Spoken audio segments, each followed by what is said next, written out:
Welcome back to my channel. नमस्कार मित्रांनो, मी आहे गौतमी आणि कुक विथ गौतमीमध्ये आपलं पुन्हा एकदा स्वागत आहे. मित्रांनो, आज मी तुमच्यासाठी आळूच्या वड्यांची रेसिपी घेऊन आलेली आहे. खूपच अगदी सोप्या पद्धतीने मी आज रेसिपी तुम्हाला प्रेझेंट करणार आहे, तर व्हिडिओ असा शेवटपर्यंत नक्की पहा. मित्रांनो, आज जी आळूवडी मी आज तुम्हाला घेऊन आलेली आहे ती खूपच सोप्या पद्धतीने आहे आणि छोट्या मोठ्या टिप्स देखील मी तुमच्यासोबत शेअर करणार आहे. तर चला आपण व्हिडिओला सुरुवात करूयात. सर्वात प्रथम मी इथे घेतलेल्या आहेत 10 रुपयाच्या आळूवड्या. लगभग 4 ते 5 पानं आरामात येतात. मोठे असेल तर 2-3 येतात. असे इथे बंडल आणलेली आहे. देठ आपण कट करून घेतलेले आहे. ब्राऊन कलरच्या देठचंच आपण जे आहेत आळूच्या जे पानं आहेत ती खरेदी करायची आहेत. ग्रीनवाले असतील तर ते घेऊ नयेत, ते खाण्यायोग्य नसतात. या प्रकारे आपण देठ जे आहेत वेगळे करणार आहोत चाकूच्या मदतीने. सोबतच असं बेलण्याने बेलून घेणार आहोत, कारण की यामध्ये जे तत्व असतात तर ते खाल्ल्यामुळे गळ्यामध्ये खाज येते. तर असं आपण स्वच्छ पाण्याने आळूचे पाने धुवून घेऊयात लाटणं. त्याचबरोबर आता आपण इथे स्टफिंग तयार करणार आहोत.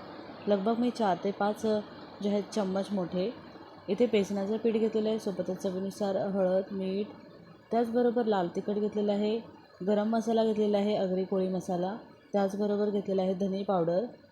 क्वांटिटी तुम्हाला हवी तेवढी तुम्ही घेऊ शकता. मी प्रमाण याचं घेतलेलं नाही आहे. तुम्हाला अंदाजे घेऊ शकत असाल तर तुम्ही घेऊ शकतात. तर इथे मी थोडं थोडं पाणी ॲड करून असं हाताच्या मदतीने एकजीव करून घेतलेलं आहे सारण. सारण आपल्याला तयार करण्यासाठी आपल्याला जास्त पातळ किंवा जास्त घट्ट असं सारण नाही करायचं आहे. स्टिकी सारण जे आहे आपल्याला तयार करायचं आहे. तर या प्रकारे आपलं सारण जे आहे तयार झालेले आहे स्टफिंग. इथे आपण आळूची पानं जे आहेत एक एक लेअर करून असे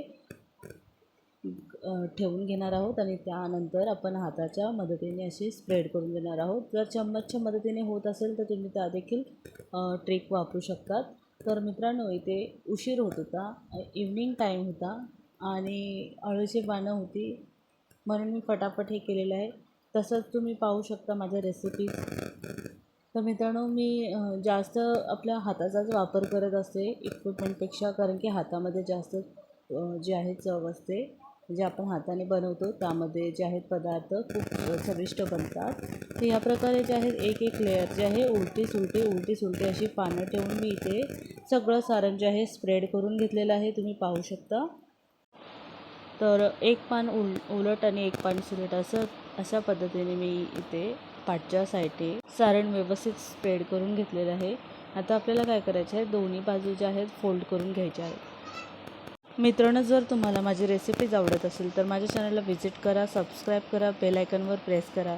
सर्वात प्रथम तुम्ही माझे व्हिडिओ पाहू शकता. मित्रांनो, मी अदर कोणाची कॉपी केलेली नाही आहेत. घरगुती आपण ज्या पद्धतीने बनवतो गावरान डिशेस तशाच पद्धतीने मी प्रेझेंट केलेले आहेत. त्यामध्ये काही चेंजेस केलेले नाही आहेत, कारण की आपल्याला गावरान चव देखील माहिती असायला हवी. त्यामुळे मी ज्याच्यामध्ये जास्त चेंजेस केलेले नाही आहेत. आणि आजी, मम्मी या लोकांचे जे जेवण असतात ते खूप चविष्ट असतात. ते आजकालच्या मुलांना ते चव भेटावी म्हणून मी जी आपल्या आईवडिलांनी शिकवलेली पद्धत आहे तीच या रेसिपीमध्ये यूज करत असते.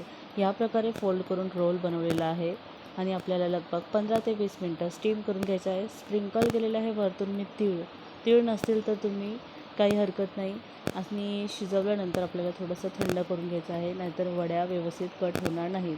तर कॅमेरा मी उलटा ठेवलेला म्हणून मला कट करायला जमत नव्हतं. तरीही मी तुम्हाला शो करते की अशा पद्धतीने मी कट केलेल्या आहेत वड्या. तर मित्रांनो, जर तुम्हाला जाड वड्या हव्या असतील तर जाड करू शकता, पातळ हव्या असतील तर पातळ तुम्ही करू शकता. मित्रांनो, आतापर्यंत तुम्ही माझ्या चॅनलला सबस्क्राईब केलेले आहेत तर त्यासाठी खूप खूप धन्यवाद. जर माझ्या चॅनलवर तुम्ही नवीन असाल तर माझ्या चॅनलला थोडा सपोर्टची गरज आहे, कारण की माझं चॅनल ग्रो होत नाही आहे. मित्रांनो, मध्यंतर आलेलं आहे पण ग्रो होत नाही आहे. तर मला तुमच्या सपोर्टची खूप खूप गरज आहे. इथे आपण शॅलो फ्राय करायचं आहे. तर इथे तेलामध्ये आपण जे आहे वड्या डीप फ्राय करणार आहोत. तर इथे आपण एक एक वडी जी आहे यामध्ये डीप केलेली आहे. लगभग 5 मिनटं आपल्याला व्यवस्थित अशा कुरकुरीत होईपर्यंत आपल्याला खमंग अशा वड्या तळून घ्यायच्या आहेत. बरेच लोक काय करतात, न तळता तशाच वड्या जेवणासोबत खातात, पण काही लोकांना असं आवडत नाही. तर या प्रकारे आपण क्रिस्पी होईपर्यंत वड्या दोन्ही साईडने मस्त अशा कुरकुरीत फ्राय करून घेऊयात आणि ऑइल ड्रेन करून आपण साईडला एका प्लेटमध्ये सर्व करूयात.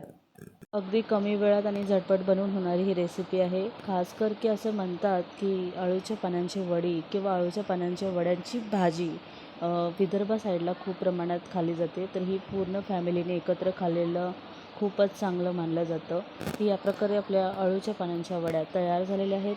डाळ भातासोबत अगदी सहसा आणि छोटी मुलं असतील तर त्यांना खूपच उपयुक्त आणि पौष्टिक असतं. त्यांना हे सर्व करा. ते लगभग 4 ते 5 वड्या आरामात खातील, कारण की खूपच चविष्ट आहेत. तुम्ही देखील ट्राय करा. सबस्क्राईब करायला विसरू नका. Bye bye. Take care.